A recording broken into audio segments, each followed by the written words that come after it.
हरे कृष्णा। ओम अज्ञानतिमिरन्धस्य ज्ञानञ्जनशलाकया चक्षुरुन्मिलितं येन तस्मै श्रीगुरवे नमः। नमो विष्णुपदाय कृष्णप्रेष्ठाय भूतले श्रीमते भक्तिवेदान्तस्वामिनिति नामिने। नमस्ते सरस्वतीदेवे गौरवाणी प्रचारिणे निर्विशेषशून्यवादी पाश्चात्यदेशतारिणे। जय श्री कृष्ण चैतन्य प्रभु नित्यानंद श्री अद्वैत गदाधर श्रीवास आदि गौर भक्तवृंद। हरे कृष्णा कृष्ण कृष्ण हरे हरे, हरे राम राम राम हरे हरे। हरे कृष्णा। आज के नरसिंह चतुर्दशी के पावन अवसर पर आप सभी का स्वागत है आज के मॉर्निंग प्रोग्राम में। आज हम भगवान नरसिंहदेव के कुछ पास टाइम्स के ऊपर मनन करेंगे और नरसिंहदेव को अपने जीवन में आगमन करने की चेष्टा करेंगे। नरसिंह चतुर्दशी जो है एक बहुत ही दिव्य और बहुत ही महत्वपूर्ण वैष्णव तिथि है और इस पावन अवसर पर जब हम नरसिंहदेव के ऊपर मनन करें और उनकी बहुत सुंदर अद्भुत कहानियों के ऊपर मनन करें तो हमारा चित्त शुद्ध होगा और हमें भगवान नरसिंहदेव के प्रति और प्रेम उत्पन्न होगा। तो मैं कुछ छोटी सी कहानियाँ बताना चाहूँगा नरसिंहदेव के, जो बहुत ही अद्भुत है और बहुत ही सुंदर कहानियाँ हैं। हर एक कहानी में एक बहुत गहरा तत्व भी है। एक बार एक बहुत ही पायस और बहुत ही शुद्ध ब्राह्मण थे जो वेद पाठ में बहुत ही निपुण थे। तो उनकी पत्नी की मृत्यु हो गई और पत्नी की मृत्यु के बाद वो तीर्थ यात्रा में निकल पड़े और तीर्थ यात्रा में निकलने के बाद जो है वो बहुत सारे तपस्या करने लगे और वो अलग अलग नदियों में, गंगा यमुना सरस्वती, अलग अलग नदियों में स्नान कर रहे थे और वो वापस घर ही नहीं जाना चाहते थे। तो उनको पुनः शादी भी नहीं करना था, तो चलते गए अपने पूर्वजों के को मनन करते हुए तर्पण किया उन्होंने। वहाँ पे महेंद्र पर्वत में गए, आगे परशुराम जी को मिले और उसके बाद वहाँ पे उन्होंने भगवान नरसिंहदेव की बहुत सुंदर अर्च विग्रह की उन्होंने आराधना की और उन्होंने भगवान नरसिंहदेव के अर्च विग्रह आराधना करने के बाद जो है एक विंध्य पर्वत पे वो रहने लगे। तो एक रात को नरसिंहदेव उनके सपने में आए और नरसिंहदेव जो है इस ब्राह्मण को बहुत ही प्रेम से उनसे बातचीत करने लगे और कहने लगे कि आपका गृहस्थ धर्म आपने निभा लिया, तो अभी आपको आगे बढ़ना चाहिए और संन्यास लेना चाहिए। और नरसिंहदेव ने इस ब्राह्मण को बहुत ही प्रेम से समझाया कि कैसे वो अगर संन्यास लेंगे तो उनके आध्यात्मिक प्रगति के लिए बहुत लाभदायक होगा और वो खुद उनका आशीर्वाद देंगे। अगले दिन सुबह वो बहुत ही अचंभित होकर उठे और उनको समझ में नहीं आ रहा था कि ये सपना था कि हकीकत था। और उन्होंने ये निश्चय किया कि वो नरसिंहदेव की जो एडवाइस है, सलाह जो है वो मानेंगे और वो खुद जो है आगे जाके बहुत गहराई से भक्ति में लीन हो जाते हैं और संन्यास धारण कर लेते हैं और उसके बाद जो है पूरा जीवन नरसिंहदेव को समर्पित कर लेते हैं और अंत में नरसिंहदेव के पास ही चले जाते हैं। एक बार एक राजा था जिनका, तो ऑफकोर्स ये कहानी से हम एक बहुत महत्वपूर्ण चीज़ सीख सकते हैं कि नरसिंहदेव जो है सिर्फ मारपीट नहीं करते, सिर्फ काटते नहीं हैं, वो आके सलाह भी देते लोगों को। तो यहाँ पे देखेंगे नरसिंहदेव जो है इस ब्राह्मण को अपने आध्यात्मिक जीवन को कैसे जीना चाहिए और आगे क्या मार्ग अपनाना चाहिए उसके लिए सलाह देते हैं। तो भगवान जो है हमें भिन्न भिन्न समय पे अलग अलग तरीके से हमें निर्देश देते हैं। तो ऑफकोर्स भगवद गीता के माध्यम से, भागवतम के माध्यम से तो हमें भगवान सलाह देते ही है, लेकिन कुछ ऐसे भक्त होते हैं जिनके जीवन में भगवान जो है स्वयं आते हैं और उनको व्यक्तित्व सलाह देते हैं। एक और कहानी आती है, एक बार एक राजा थे जिनका नाम था शांतनु महाराज। तो उनके पास एक रथ था जो बहुत अद्भुत रथ था। तो ये रथ जो था रावण के पुष्पक विमान जैसे ही था, उसको अपने मन के शक्ति से उसको नियंत्रण कर सकते थे। तो जहाँ पे उसको लगा मुझे यहाँ पे जाना है, तो वो जो सोच लेगा तो रथ वहाँ पे उसको लेके चला जाएगा। आज की तारीख में इट्स लाइक बहुत इंटरेस्टिंग तरीके का एक टेक्नोलॉजी समझ में आ रहा है। आगे जाके अभी हमारे दुनिया में वो टेक्नोलॉजी आएगा कि नहीं पता नहीं, लेकिन पुराने ज़माने में ऐसे बहुत सारे रथ थे जो मन की गति से चलते थे। तो यहाँ पे शांतनु महाराज ऐसे रथ को रखते थे। लेकिन एक दिन ऐसा हुआ कि उन्होंने उस रथ को कहा कि यहाँ पे जाओ, लेकिन वहाँ पे जाने की जगह पे वो दूसरी जगह लेके चला गया। तो शांतनु महाराज को बहुत अचंभित हुआ कि ऐसे कैसे रथ मेरा सुन ही नहीं रहा है। तो उनको लगा कि उनका मन जो है भ्रमित है, इसलिए वो स्थिर नहीं है, इसलिए वो रथ सुन नहीं रहा है। बहुत तपस्या किया उन्होंने और वापस कोशिश किया, फिर भी गड़बड़ हो रहा था। तो अंत में बहुत दुखी हो गए कि मेरा रथ जो है मेरा ही नहीं सुन रहा है। तो उनको समझ में नहीं आया कि क्या करे, तो रथ को इस्तेमाल करना ही बंद कर दिया। तो एक दिन नारद मुनि उनके महल में आए और देखा कि ये शांतनु महाराज जो है बहुत ही दुखी है। तो नारद मुनि ने शांतनु को पूछा कि तुम इतना दुखी क्यों हो।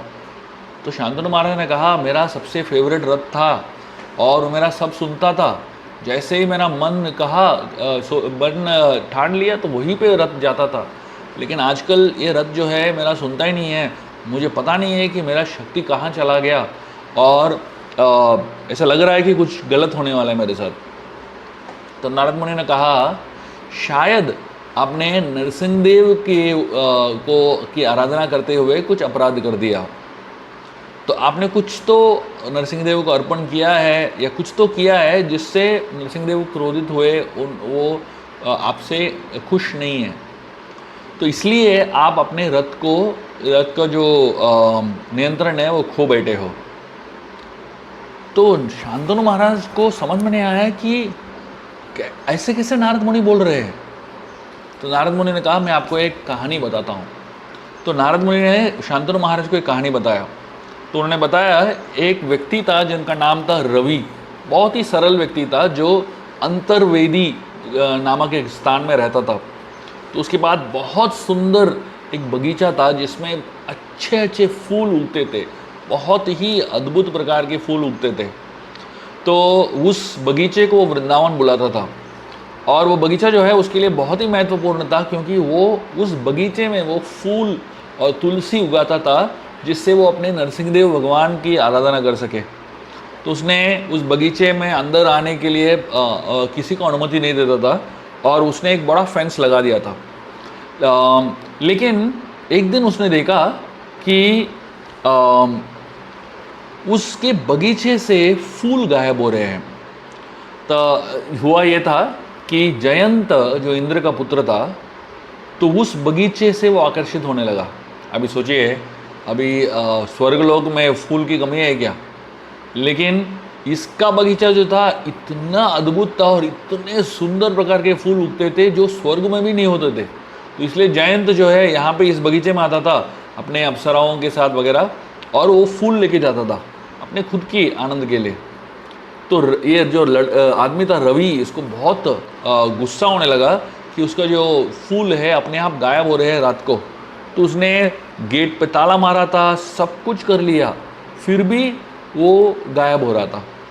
तो एक दिन रात को उसने सोच लिया कि मैं रात को कोतवाली करूँगा, देखूँगा कौन लेके जा रहा है। तो जब उन्होंने देखा कि जयंत जो इंद्र का पुत्र है वो खुद आया है बगीचे से फूल तोड़ने के लिए, तो उसको समझ में आ गया कि मैं इसके साथ तो कुछ पंगा नहीं ले सकता हूँ, इसके साथ झगड़ा नहीं कर सकता हूँ। तो उस दिन बहुत ही दुखी होकर वो रात को सो गया।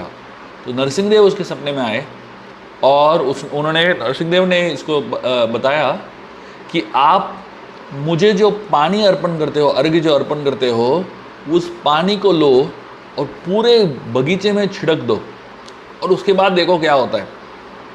तो रवि ने वही किया, नरसिंहदेव को पानी अर्पण किया और वो जो पानी है उसने पूरे बगीचे में छिड़क दिया था और रात के लिए प्रतीक्षा कर रहा था।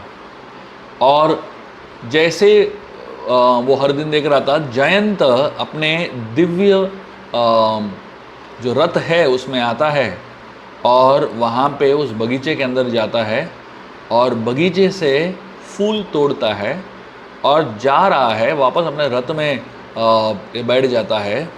तो जब रथ में बैठ जाता है, जयंत अपने सारथी को बोलता है, लेके जाओ मुझे स्वर्ग।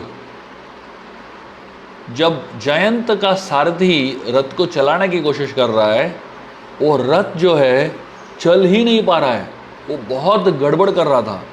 तो जयंत को समझ में नहीं आया कि अरे ऐसे कैसे रथ नहीं चल रहा है।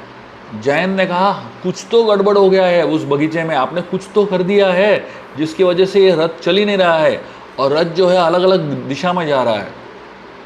तो उस समय जयंत को उसके सारथी ने बताया कि क्या लग रहा है आपको। तो उसके सारथी ने कहा, मेरे को लग रहा है कि वहाँ पे जहाँ पे आप जिस बगीचे में आप गए हो, वहाँ पे आपने नरसिंहदेव को के प्रति कोई अपराध किया हुआ है, और क्योंकि आपने नरसिंहदेव के प्रति अपराध किया है इसलिए रथ बराबर चल नहीं रहा है। तो जयंत को समझ में नहीं आया कि उसने क्या अपराध किया। क्या अपराध किया था? नरसिंहदेव के को पानी जो अर्पण किया उसके ऊपर उसने पैर रख दिया, वो अपराध हो गया। और इसके सारथी ने, जयंत के सारथी ने कहा, अगर आपको अपने रथ के ऊपर वापस काबू प्राप्त करना है तो आप कुरुक्षेत्र जाइए, और कुरुक्षेत्र में वहाँ पे एक ब्राह्मण है, उस ब्राह्मण के का जो बर्तन है उसको घिसिए। परशुराम ने खुद 12 साल वहाँ पे तपस्या किया था, उसके बाद परशुराम जो है उन्होंने कोई अपराध किया था उससे मुक्त हुए।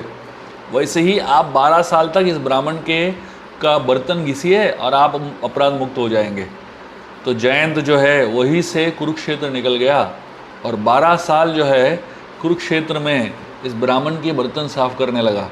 और 12 साल के समय जो जयंत वहाँ पे था, तो ब्राह्मण को पता चल गया कि जयंत कोई साधारण व्यक्ति नहीं है। उसको पूछा कि आप कौन हो और मेरे बर्तन घिसने के लिए क्यों आते हो।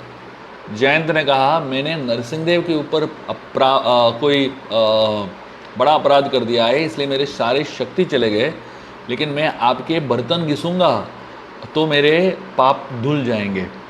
और 12 साल ऐसे बर्तन घिसने के बाद उसके पाप मुक्त हो गए।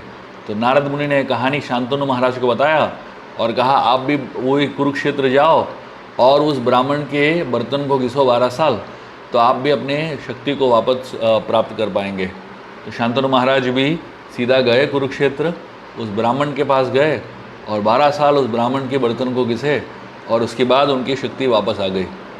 अभी ये कहानी बहुत ही अजीब और अद्भुत कहानी है, लेकिन इस कहानी से दो बहुत महत्वपूर्ण चीज़ हमको समझ में आती है। पहला चीज़, नरसिंहदेव के से संबंधित कोई भी चीज़ को आप साधारण मत लेना। नरसिंहदेव का जो शक्ति है, नरसिंहदेव के जो भी पैराफिरनेरिया है, तदीय बोलते हैं उसको, हर चीज़ को सीरियसली लेना चाहिए। एक भी ऐसा चीज़ नहीं है जो नरसिंहदेव से संबंधित हो और वो साधारण हो, चाहे वो फूल क्यों ना हो, चाहे वो पानी क्यों ना हो, चाहे वो प्रसाद क्यों ना हो। जो भी हम नरसिंहदेव को अर्पण करते हैं वो बहुत शक्तिशाली चीज़ है, तो उसको साधारणता मत लेना। और दूसरा चीज़, अगर हमने कभी नरसिंहदेव के प्रति अपराध भी कर लिया तो उस अपराध से मुक्त होने का एक ही तरीका है, नरसिंहदेव के भक्तों की सेवा करो। जब हम भक्तों की सेवा करते हैं, नरसिंहदेव जो है हमारे सारे अपराधों को माफ़ कर देते हैं और हमें वापस पुनः अपना जो आध्यात्मिक स्थान है उसको वापस मिल जाता है।